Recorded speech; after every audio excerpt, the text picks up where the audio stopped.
The Validian Imperium had calculated 10,000 possible first contact scenarios, but they had never, in their 9 millennia of rigid, calcified dominance, calculated this. The human vessel Hesperus did not ask for permission. It did not broadcast greetings. It did not approach Ethelgard, the galactic capital, on the prescribed spiraling hyperspace lanes. It simply arrived. It tore a hole in real space directly above the planet's polar defense grid, a brutal, artless maneuver that screamed power. And then it simply hung there, a 3-kilometer-long shard of scarred, dark gray metal, its design asymmetrical, primitive, and utterly, terrifyingly silent.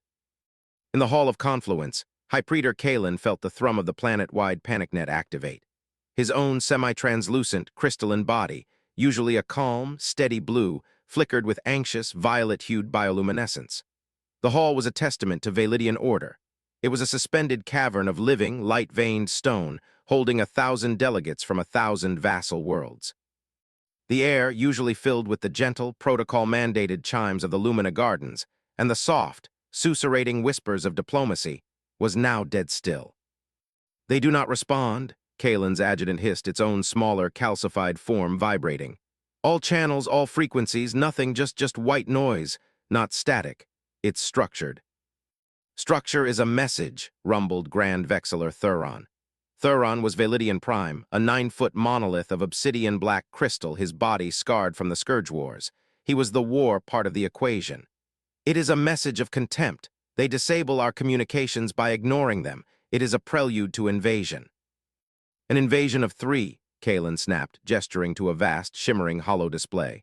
The Hesperus had launched a single, tiny shuttle.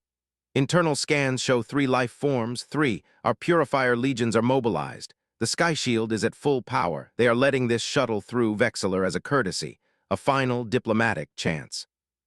"Diplomacy?" Thuron laughed, a sound like cracking stone. "Praetor, you are preparing for a negotiation.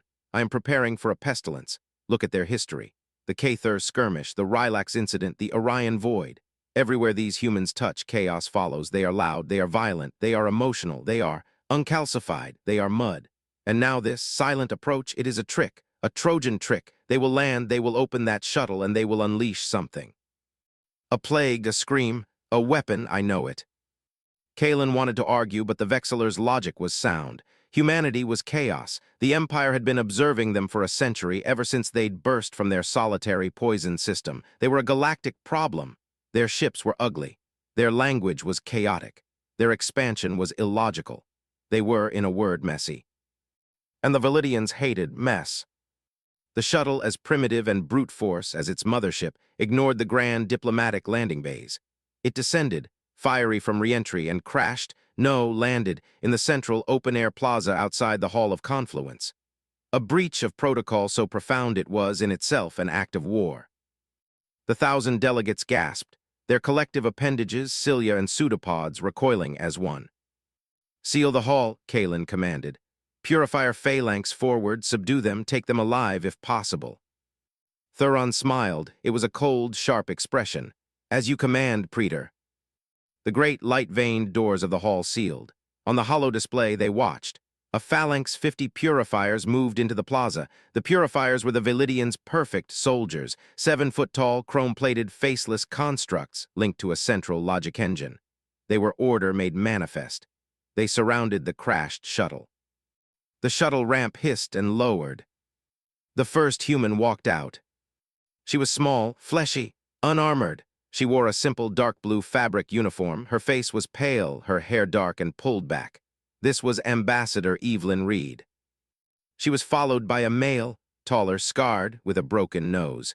His uniform was the same, but tighter, overdeveloped muscles. Commander Jax Corba. The last was older, thinner. He carried a small metal case, Dr. Eris Thorne. The 3 of them just stood there, on the ramp. They looked at the 50 purifiers. They looked at the plasma rifles aimed at them. They looked through them. "Surrender, human," the phalanx leader boomed, its voice a synthesized roar. "You are in violation of Imperial protocol. Lay down your weapons." The 3 humans had no weapons.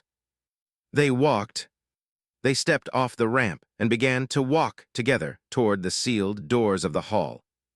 "Fire a warning shot," Kalen screamed, at the hollow display. A purifier fired.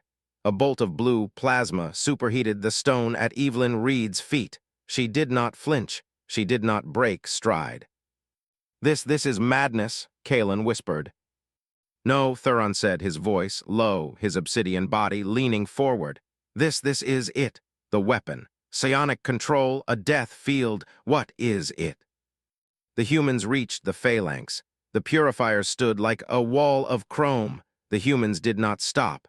They did not speak. They walked between them. The purifiers did not move. They did not fire. "Vexillor," Kalen shrieked. "Your men, why don't they fire?"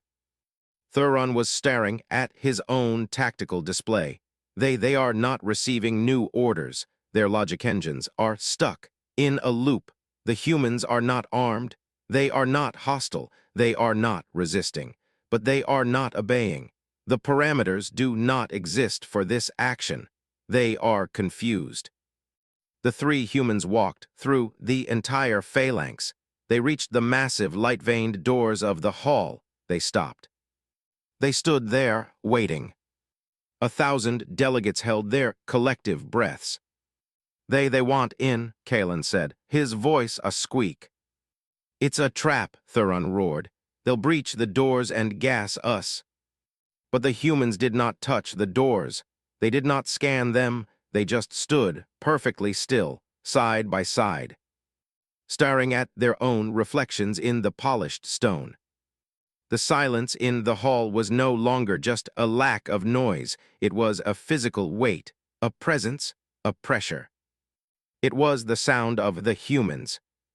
Kalen was sweating, a thin crystalline mist.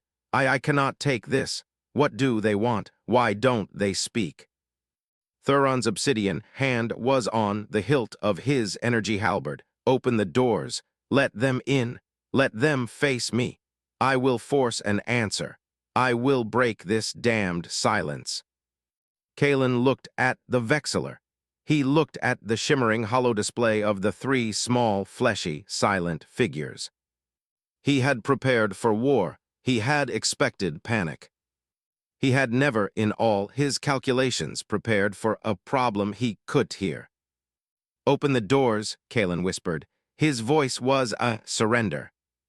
The great light-veined doors of the Hall of Confluence began to groan open, revealing the three humans bathed in the light of Ethilgard, twin suns. They did not move. Their expressions did not change. They just waited to be let in. And the entire Validian Empire, for the first time in its history, was terrified of three people doing absolutely nothing. The humans walked into the Hall of Confluence as if they owned it. They moved past the threshold, their boots making no sound on the living stone floor. The 1,000 delegates, beings of gas, of crystal, of shifting, multi-limbed biology, recoiled, pulling back from the aisles, creating a wide, empty corridor for the three small, silent figures. The human's path was straight, direct, and aimed at the High Praetor's dais. Kalen, from his elevated throne, felt a primal, illogical fear. It was the way they moved, not in lockstep like his purifiers. That would have been orderly, understandable. No, they moved with a fluid, interconnected grace. When Ambassador Reed sidestepped a recessed light well on the floor, Commander Korba and Dr. Thorne adjusted their own spacing, an exact, corresponding measure instantly, without looking at each other. Like a school of fish, Kalen thought, or a flock of birds, a single organism in three bodies. Thuron saw it too.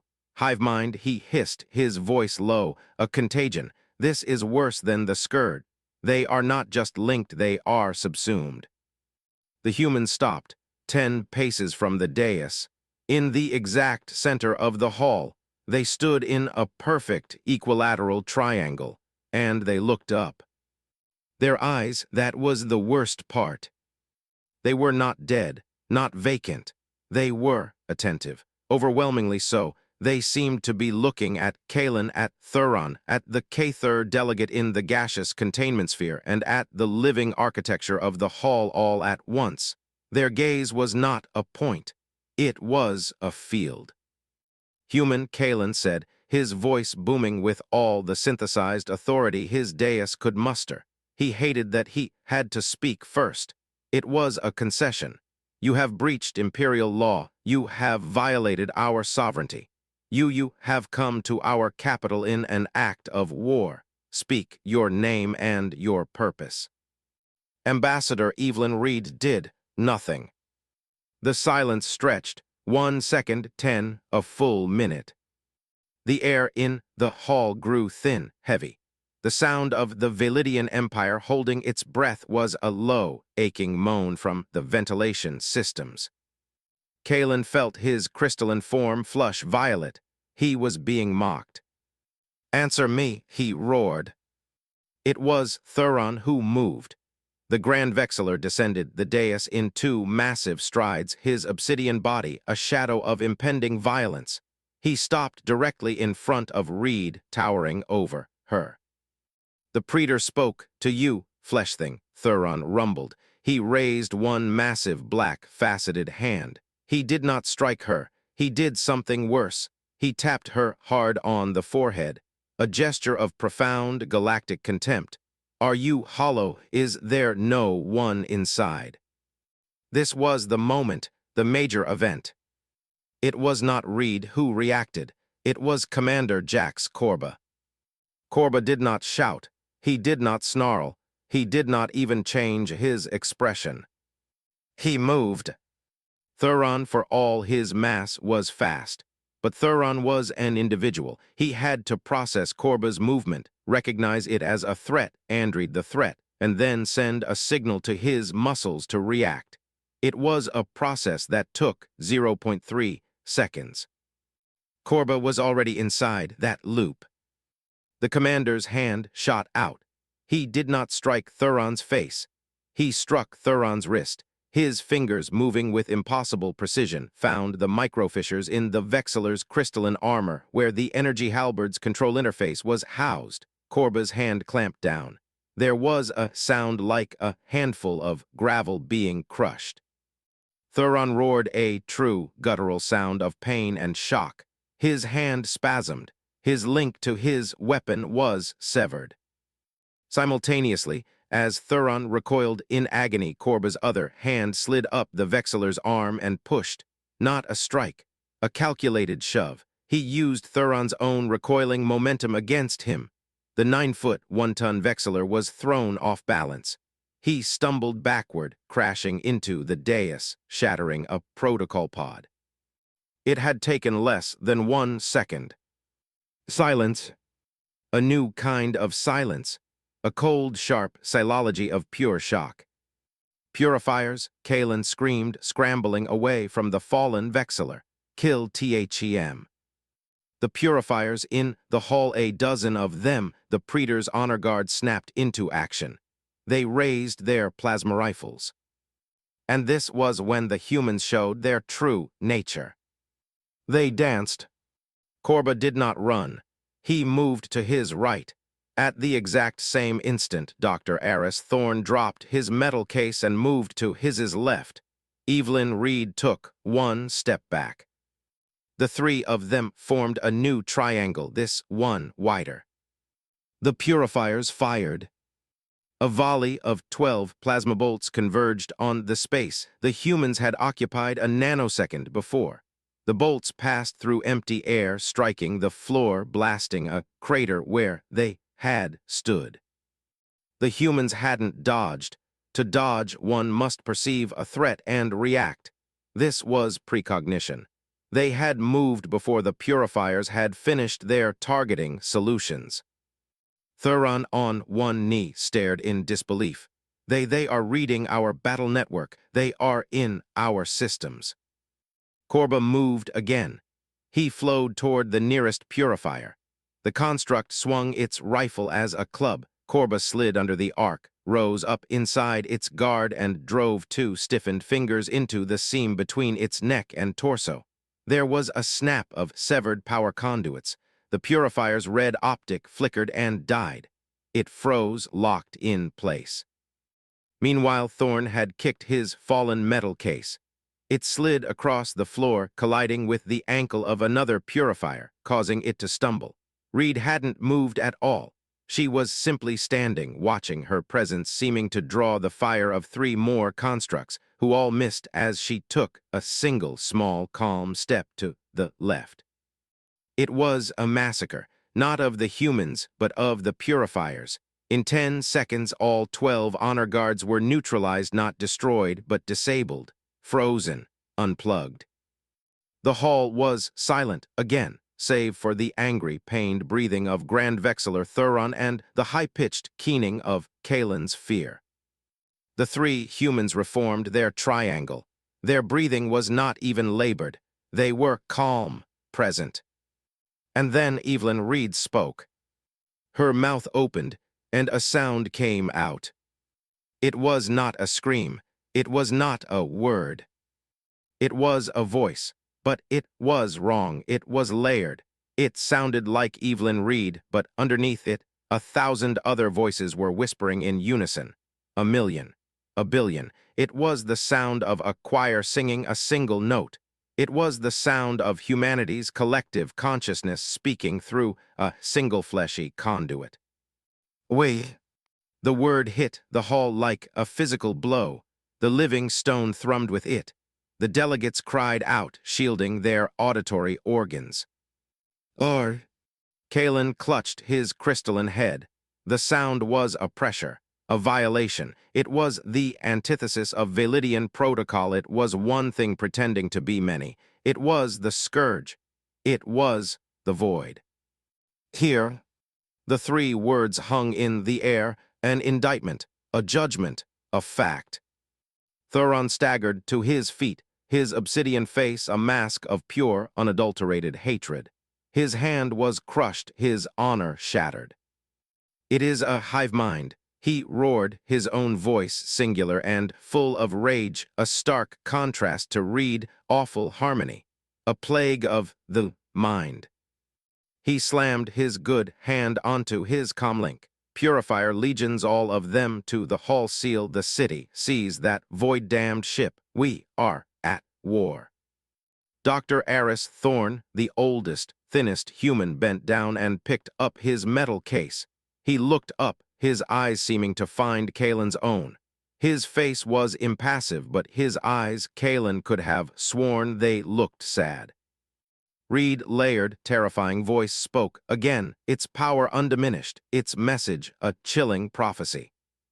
You were warned. The stakes had been raised. The Empire had declared war. And the humans had just accepted. The Validian Imperium did not wage war. It applied protocol. And the protocol for a biocontagion, which is what the human link was immediately classified as, was isolation. The great light vein doors of the hall did not open to admit Thuron's legions. Instead, they remained sealed. A dull, low-frequency thrum filled the air. What is this? Kalen asked, backing away from the silent humans toward his shattered dais. Thuron was already at a wall console. The isolator protocol. The hall is now a containment cell. He's locked us in here with them. This was not Thuron's doing. This was the Imperial Logic Engine, the central AI that governed Ethelgard, acting on its own parameters. It had identified a Class 1 psionic threat, Reed's chorus voice, and had quarantined the entire Hall of Confluence along with its 1,000 delegates, its High Praetor, and its Grand Vexillor to prevent the infection from spreading. The humans were trapped, but so was the Imperial leadership. The panic that the Empire had expected from the humans now erupted among the delegates. The K-3 delegates' containment sphere filled with dark, terrified gas. The insectoid Relaxians began to climb the walls, chittering in fear. The hall, once a beacon of order, was now a terrarium of chaos. And in the center of it all, the three humans stood, an island of absolute, terrifying calm. Dr. Aris Thorne watched the chaos with a profound, aching sorrow. He was in the chorus, that vast, silent, harmonized link of 10 billion human minds. He could feel their collective peace, their shared memory. He could feel Korba's disciplined readiness to his left and Reed, focused, massive intellect to his right. acting as the focal point for the chorus's will. But he could also feel the reason for the chorus. He remembered the last war, the scream. That was what they called it in the chorus archives, the time before the silence, when humanity was like this: chaotic, individualistic, loud, and terrified. When humanity had nearly annihilated itself, burning its own worlds in a frenzy of ideological rage. Humanity had discovered that its greatest enemy was not an alien, but its own unfiltered ego. The chorus was not an evolution. It was a solution, a self-imposed cure, a digital monastery where 10 billion souls had agreed to be quiet, to listen rather than shout, to harmonize their thoughts so that they would never again be driven mad by the noise of their own fear. It was not a hive mind. Thorn could, at any time, choose to feel the memory of his dead son, a pain that was his and his alone, archived and respected within the chorus. The silence was not a void. It was a vow. And these Velidians, in their arrogant, brittle logic, had mistaken this vow of peace for a weapon of war. Now the Velidians began their own attack. Activating psionic dampeners, Thuron announced, his voice grim as he wrenched a control panel open with his good hand. If it is a link, we will sever it. A new sound filled the hall, a low, penetrating subsonic pulse. It was designed to disrupt psionic thought, to create neural static. To the Velidians it was uncomfortable. To Aris Thorn it was agony. He gasped a raw, choked sound. It was the first individual unchorus sound any of them had made. The chorus it tore. The psionic pulse was like a buzzsaw ripping through the harmonious link. The 10 billion voices dissolved into a shriek of static. Thorn clutched his head, falling to his knees. He was alone. For the first time in 40 years, he was truly horrifyingly alone in his own mind. The silence was no longer full. It was empty. Korba stumbled, his perfect grace gone. He looked clumsy. He blinked, his eyes wide and confused, looking at Reed, at Thorn, as if seeing them for the first time. He was no longer part of a whole. He was just Jax Korba, a broken soldier in a room full of enemies.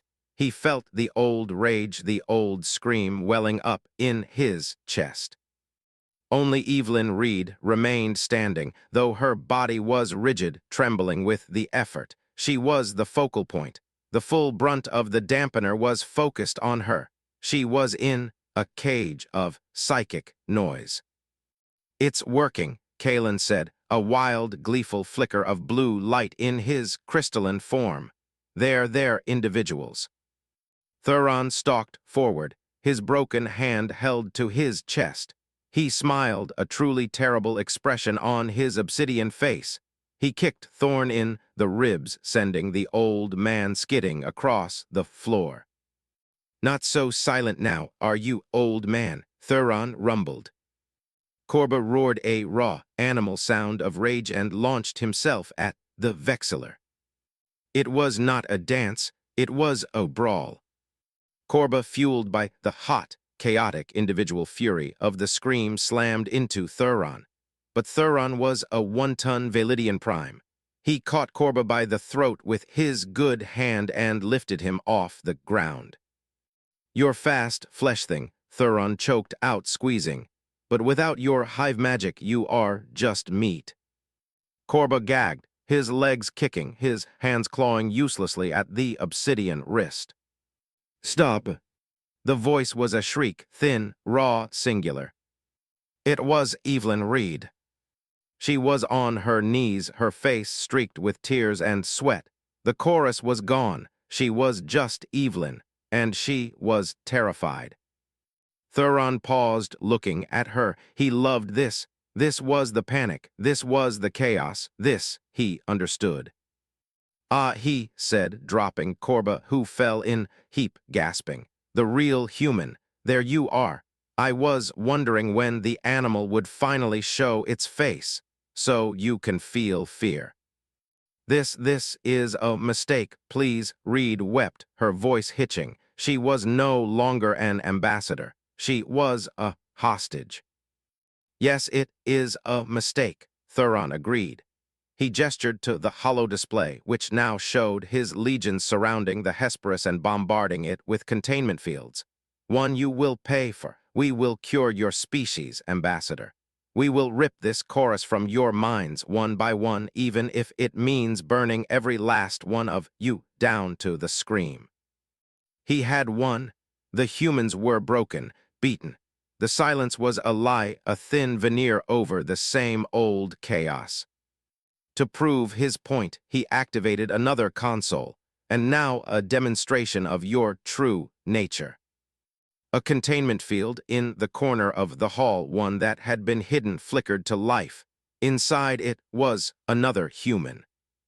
This one was not clean. He was filthy, long-haired, and emaciated.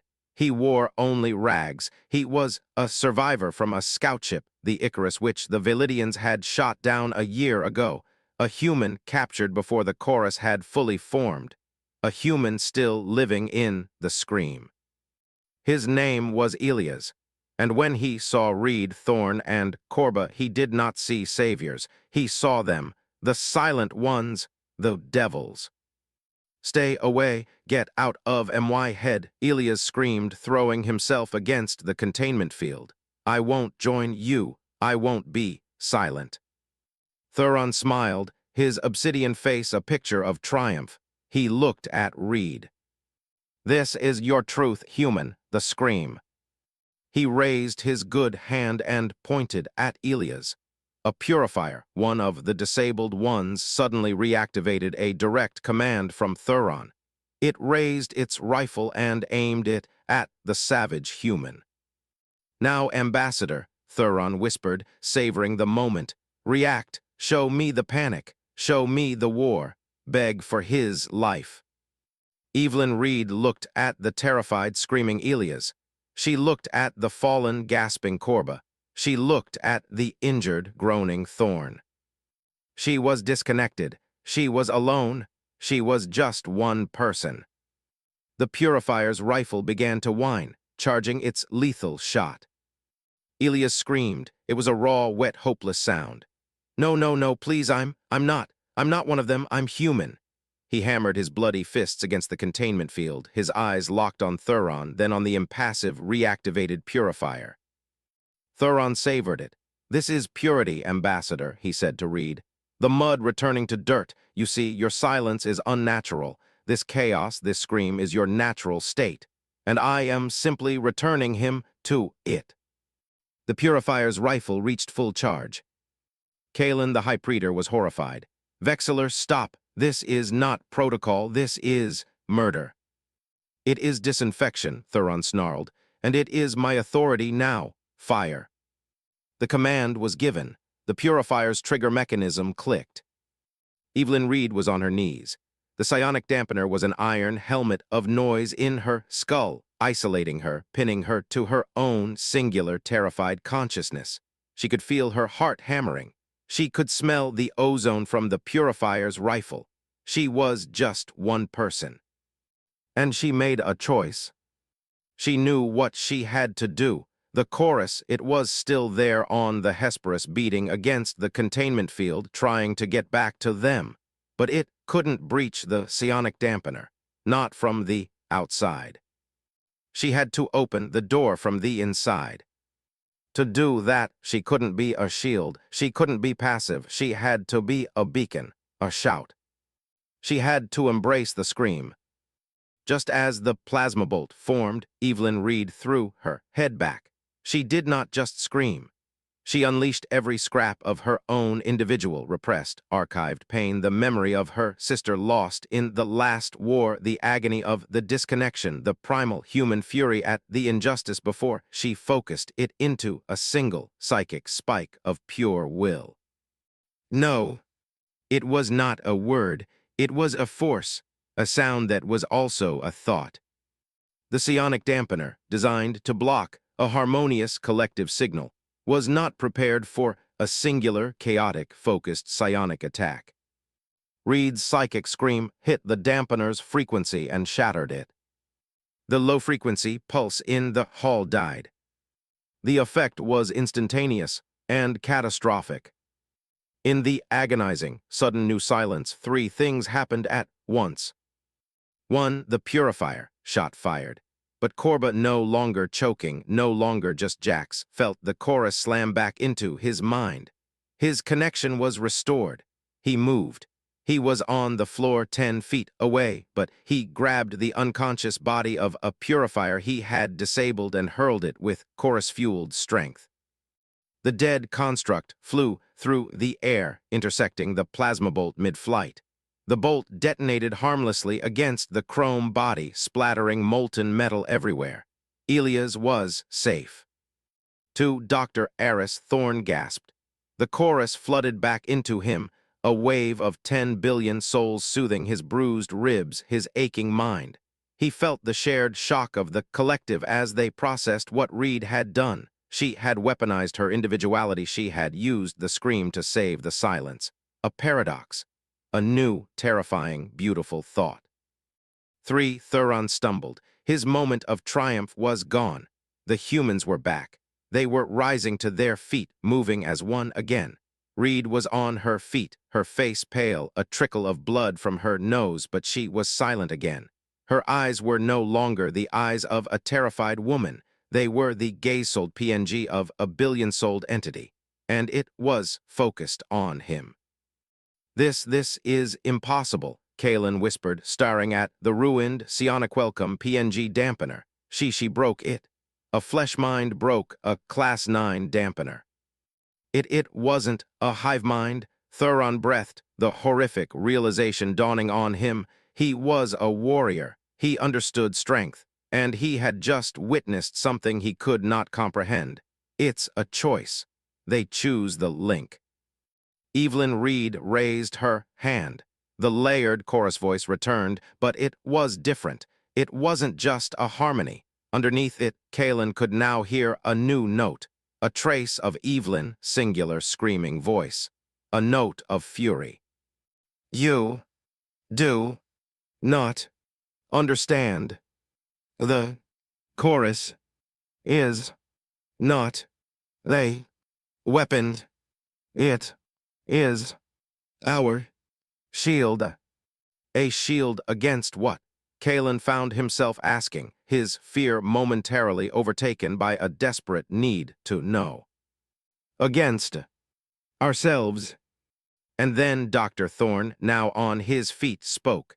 His voice, too, was layered, but it was calmer, the voice of a billion scholars. And against what is coming? Thuron frowned. What are you talking about? The war is here.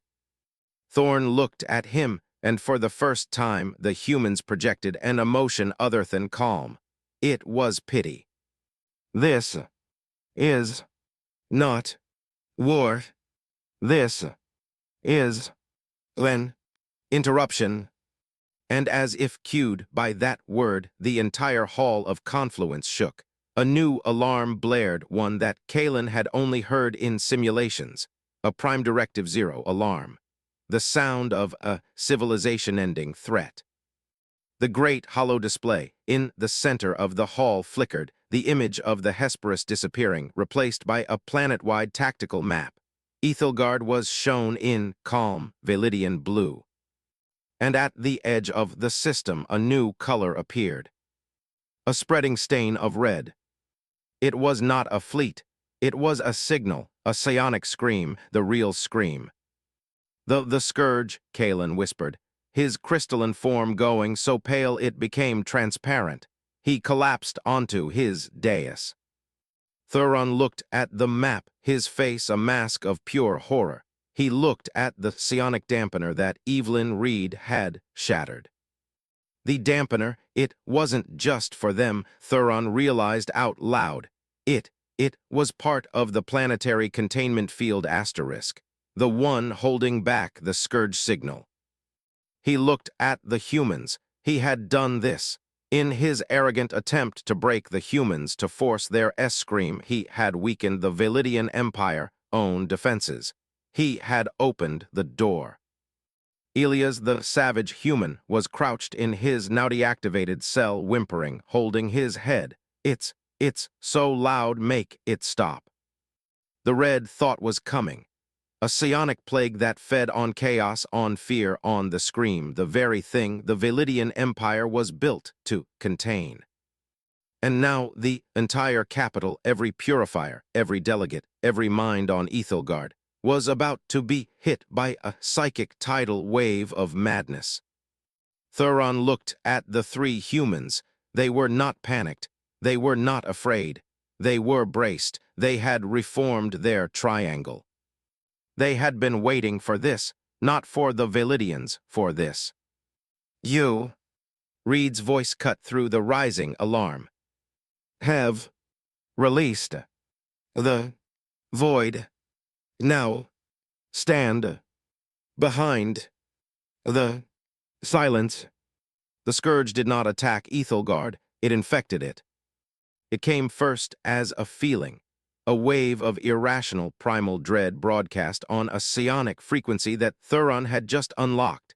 In the Hall of Confluence, the 1,000 delegates who had been panicked before now became feral. The Relaxians stopped chittering and started stabbing each other. The gaseous Cathar delegate sphere burst as it intentionally overpressurized, its last thought one of pure nihilistic despair. The hall descended into a massacre in seconds. No, no, Kalen wept, cowering behind his dais. His protocol was gone. His city was dying. But this was just the prelude. The real threat was the Purifier legions. Thuron watched his tactical display, his face a mask of horror. The Purifiers were all linked to a central logic engine, and the Scourge signal was a digital plague as much as a psionic one. It hit the logic engine like a sledgehammer. The Purifiers' chrome bodies flickered. Their optics switched from cool blue to a seething blood red. The red thought had found its army. In the hall, the one purifier that Thuron had reactivated snapped its head around. It no longer obeyed Thuron. It obeyed the scream. It saw the cowering Kalen and identified him as a source of order. It raised its rifle. Praetor, Thuron roared and did the only thing he could. He charged using his own massive body as a shield. He slammed into Kalen, pushing him off the dais just as a plasma bolt vaporized the throne. Thuron rolled, his broken hand screaming in agony, and looked up. The red-eyed purifier was advancing on him. And then Jax Korba was there. Korba moved with the full unleashed power of the chorus. He was a blur of dark blue fabric. He didn't disable the purifier this time. He destroyed it. He tore the rifle from its hands, jammed it into the construct midsection, and fired. The purifier exploded, showering the dais with molten chrome. Thuron stared, dumbfounded. Korba turned to Thuron, his face impassive but his actions clear. He had saved the Vexiller's life. The ship, Dr. Thorne's chorus voice cut through the din. He was pointing to the main doors, which were now buckling as a dozen red-eyed purifiers tried to get in. The Hesperus. The chorus link is our only shield. What you feel now is just our local node. We need the source. The plan was insane. They had to fight their way out of the hall, through the plaza that was now certainly a war zone, and get back to their shuttle, which was probably destroyed, or all the way to the Hesperus, which was miles away and under siege. The doors won't hold, Kalen shrieked, his blue light flickering with pure terror. They're not meant to, Thuron roared. He was a warrior and his city was at's PNG war. His purpose was clear again. He looked at the humans. You are a psionic shield, a bulwark of order. Reed's layered voice was calm. We are harmony.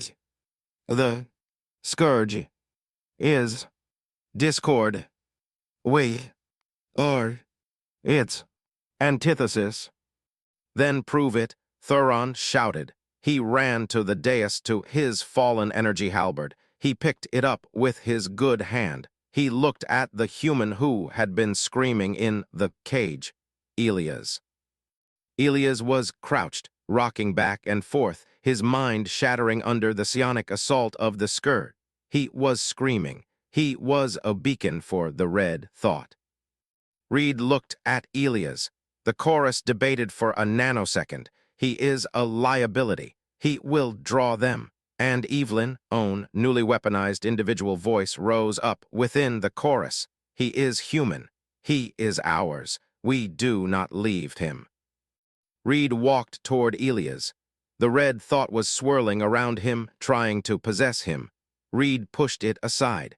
She knelt in front of the terrified man. She did not speak with the chorus voice. She severed her own link, again a voluntary, agonizing tear, and spoke with her own singular, trembling voice. Elias, she said. He looked up, his eyes wild. We are not here to hurt you. We are not here to take your mind. We are here to shield it. That noise you hear, that's the enemy.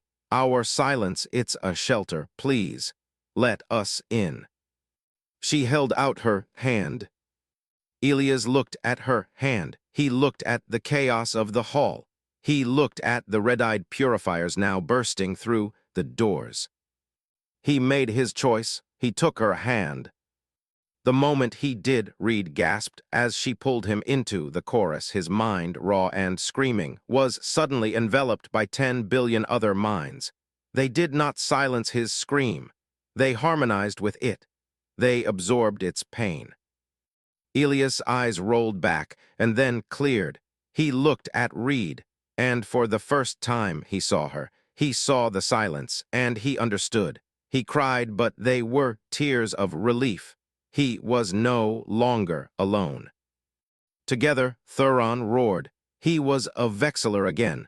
He activated his halberd. He pointed at the Hesperus on the tactical map, to THE's ship.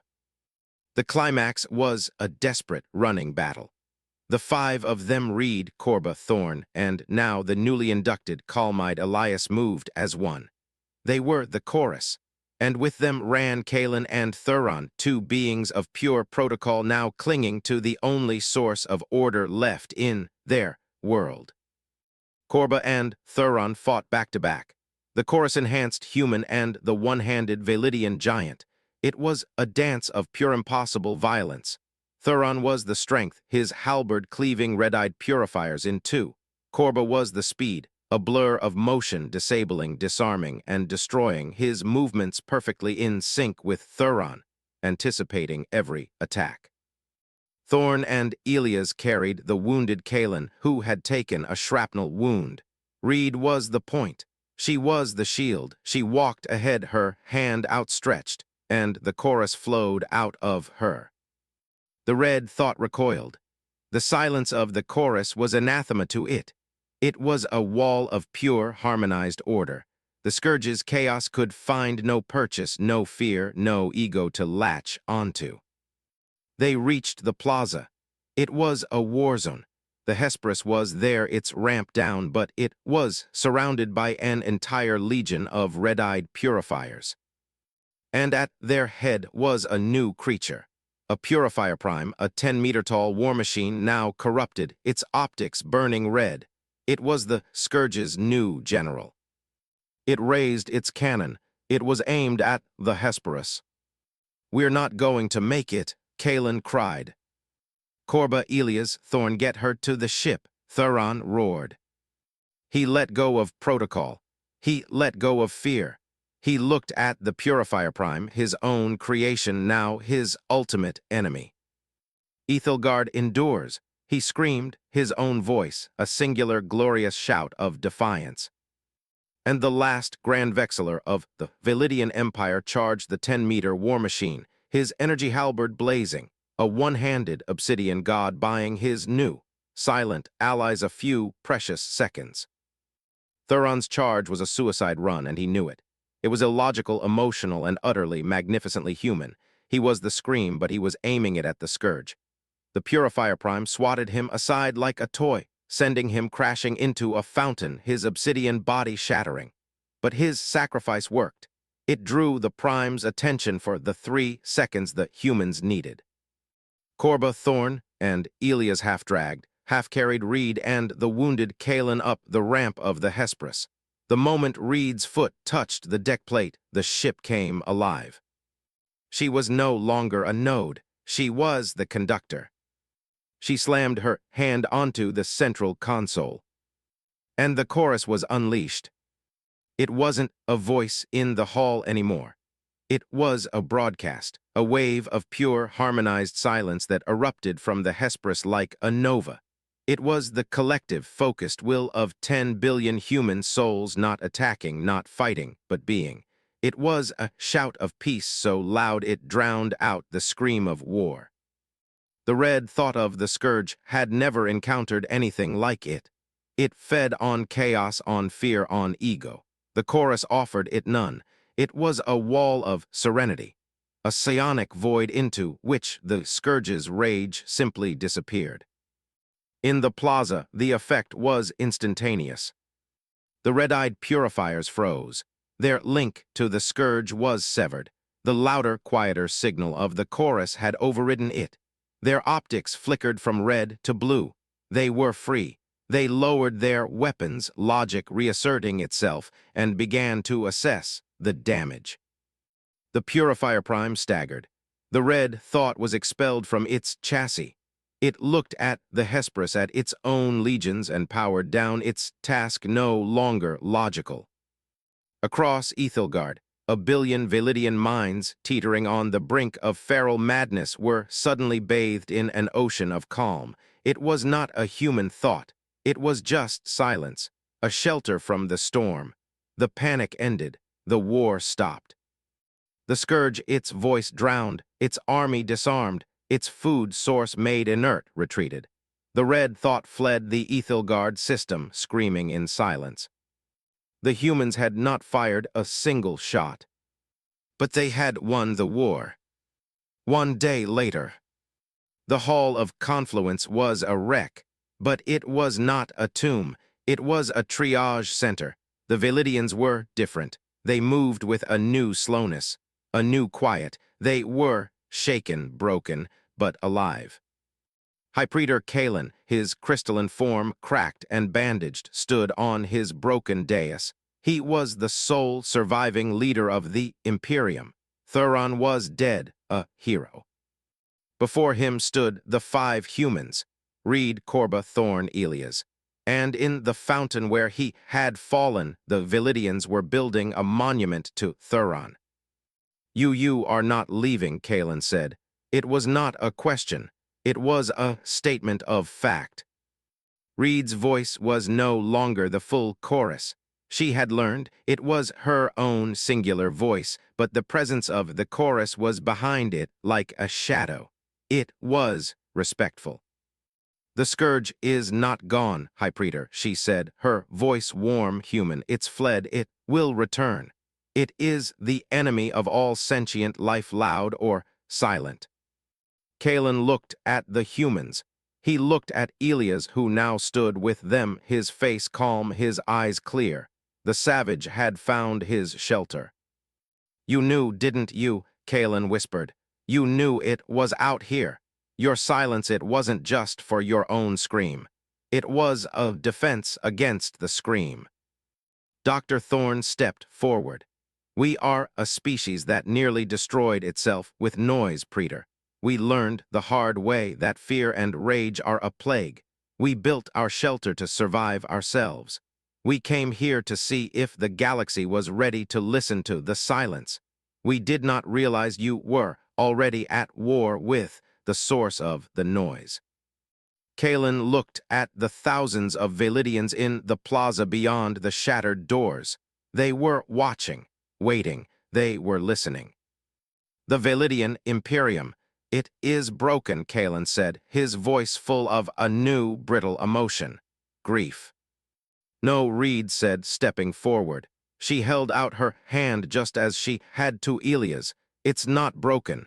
It's quiet, and now you are ready to listen. Kalen looked at her hand. He looked at the Hesperus in the plaza, no longer a threat, but a sentinel. He had expected panic. He had prepared for war. He had received silence. And now he understood. The silence was not an act of aggression. It was not a void. It was an invitation.